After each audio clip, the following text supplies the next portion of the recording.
na maandamano. Sisi ni amani tunapenda. Na naibu wa rais, nimesikia watu wa Kanairo wakisema wako tayari kuchunga mali yao. Na Wakenya wasiogope. Serikali ikichunga, pia wewe amka asubuhi chunga mali yako. Nilisikia wakitutisha ati kama unauza duka ya maji ati watakuja kunywa maji ya bure. Mao ya nani? Mtu ajaribu kugusa mali ya mtu, wajue Kenya ina serikali na hiyo mali mnajaribu kugusa iko na wenyewe.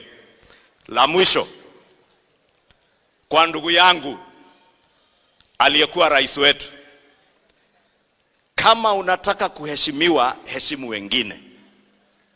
Heshimu mali ya watu wengine.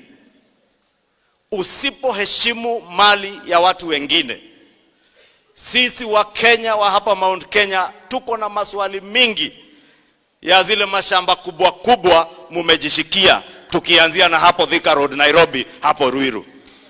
Kabla hatujaenda Taita Taveta, kabla hatujaenda Nakuru, mali ya Mkenya ikivamiwa, hata hizo mashamba zenyu tutazivamia, na wenye hawana mashamba wapate mashamba Kenya hii. Musifikiri ati wananchi wa kawaida ndio watapoteza mali.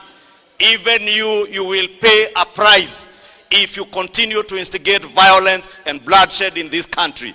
And that is my message to none other than Uhuru Kenyatta, the sponsor, sole sponsor, singular financier of Azimio, and the mercenary that is Raila Odinga. Kwa hayo mengi, pole Mheshimiwa Naibu wa Rais, nimualike kiongozi wa